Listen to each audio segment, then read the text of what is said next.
There it is. That is the bell for round one, the start of the weighing interjection, where Josh Thompson and I will go 5 rounds to prove who is the most knowledgeable man in MMA. Let's go, Dave. Let's go. I'm not even going to give him any time to talk. It's definitely not me. All right. Well, with that, let's get into this first round. Who is your step up in competition for Alex Pereira? Oh, John, there's a couple options, John. You Let's hear liked it. one. You liked one the other day, Strickland, Nope. which I like. I like I think that. it's a great okay? matchup. I like Darren Till, and I like Brad Tavares. Those 3 fights, I think, are tailor-made for him in terms of action-packed, good stylistic fights. But the problem is that I have with this, with him jumping up into these ranking systems, is once he beats them, which he may beat them, the rest of them obviously have a little bit better wrestling and will fight him a little bit smarter than maybe these 3. That's my concern. That is a good concern because it's absolutely the problem. Right now, the biggest problem for Alex is the guy who's the wrestler. I think that Brad Tavares is a guy that will prove exactly where he's at. You know, Brad fought Izzy and tried to take Izzy down and kind of got him down, and then he would work his way up from it, had a hard time keeping him there. Can he do the same thing with Alex? Can he put Alex on his back? I just look at right now, if you're the UFC, this is a guy that you can build towards a major fight with Adesanya. And so why are you going to waste the opportunity? Put him against Sean Strickland. That will show you exactly where he's at in the stand-up because it will be a brutal fight for both guys. And then put him against Izzy.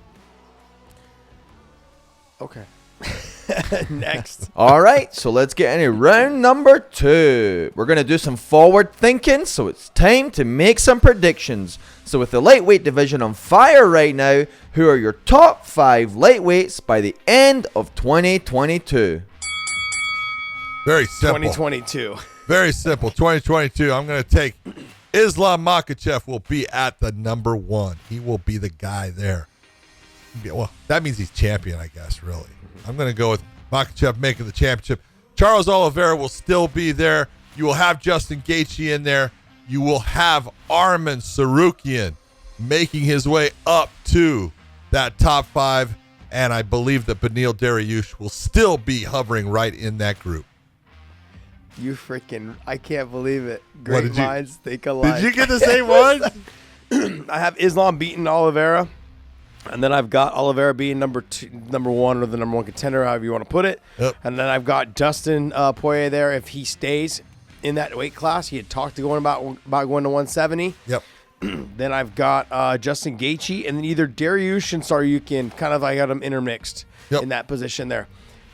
Saryukin's got a little bit of ways to go, but I think he's talented enough to get into that top 5. It just really depends on how his year goes, if he's active enough. Dariush is already there, so I think he's going to stay in that mix. Yeah, I think agree. it's going to buzz. Definitely a good buzz. No, it could go a couple of different ways, and you could find someone else making it up there, but I think those are your guys. And with that, it's time for round number 3. Do you see Aspinall getting an interim title shot with a win over Volkov? Ooh. Go ahead, baby. Go. Let me just shake my head. No, you guys. No, look, I think there's still some room for him to get through. You know, I think Volkov is a good win, but there's other fighters that are in that mix. I know Derek Lewis has lost a couple times, but he's still ranked ahead of him. You've got other fighters that are up there. I mean, you got Cyril Gahn. They're probably going to have him fight maybe for an interim title if Ngannou was out for too long. You got Stipe, who's the longest reigning champion at the heavyweight. Does he want to keep fighting? No one knows. He's 38 years old. You know, but he can still do it. That we know he can still do it. You know, he really. He's in that position to make another title or a defense there. So who knows? I don't think it's going to be Aspinall, and I don't think it should be.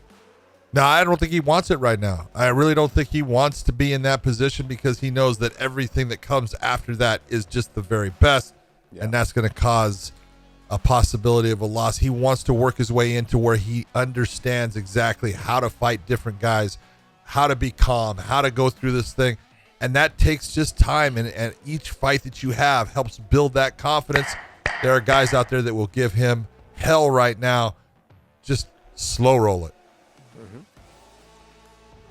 Boom. I agree.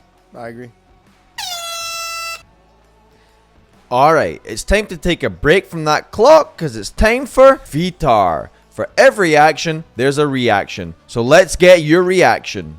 Let's go. Hopefully Every this thing works for action, me. there's a reaction, and John and I are gonna break it down. Footar.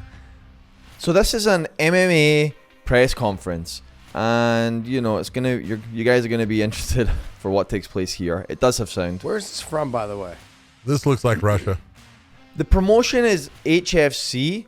Didn't find a whole lot about the promotion, but everything is in Russian. We are going to play the sound for this one, but it's all in Russian, so you won't understand anything, but at least you'll get a feel for the emotions and such. All right, let's see. Here we Nothing go. unusual that I don't understand it.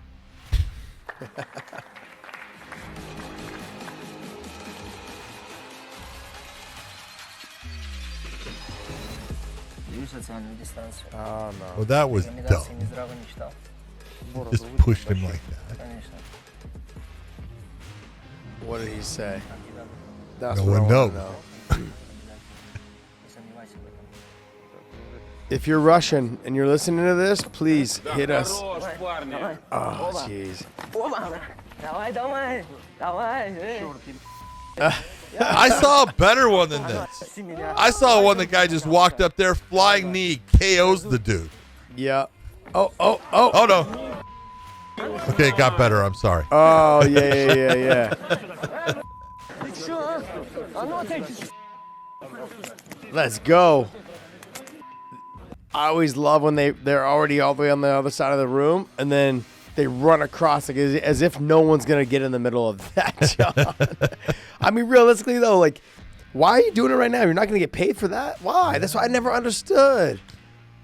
I don't get it. We talked about this, when Coker called me and said, hey, what are you fighting? Why are you doing it for free? If you're going to fight in nightclubs for Just free, let me know. Let me know. Okay? That's your warning. It's like, all right. Oh, man. All right, next. All right, let's get in round number 5. Who is better for the sport, the good guy or the bad guy? Both. It's both. You have to have both. You have to. Yeah, and sometimes the good guy turns into the bad guy, but you got to have both. I want you to think about this. There's guys that have been, all right, George St. Pierre. He's a good guy. Just for the most part, good guy, right? Michael Bisping was a bad guy for a long time, and then all of a sudden kind of became a good guy. When he beat Luke Rockhold, everyone loved him all of a sudden, and he was a good guy. And then when he's going to fight George, he realizes, I can't be the good guy against him. I got to be the bad guy again. You got to have both. I think for promotions, yes, you do have to have both, especially if you're trying to promote a fight that's a big time fight. Like Masvidal's become the good guy, especially when it came down to the Colby Covington situation. That's because he's Street Judas. Yeah, he's Street If you could baptize people, come on. But I don't think anybody's going to become the good guy against George St. Pierre. It didn't matter who it was. No. BJ Penn was the heel against GSP. Always. Everybody that I think had ever fought GSP was the heel. He just had that respect in the sport of MMA. But I really believe that it's the bad guy, the one that really makes this sport tick. I mean, I think Conor kind of set that motion. Conor, Chael, Colby. Tito kind of was the same way. Remember Tito? Tito he kind of brought it. He just got lost in the words at times. Would you say Ken and Frank were kind of the bad guys too? Oh yeah, the Shamrocks. They Ken were the was bad definitely. guys. Ken was always. Yeah. Ken. So that's what I'm saying. Yeah. Bad guys.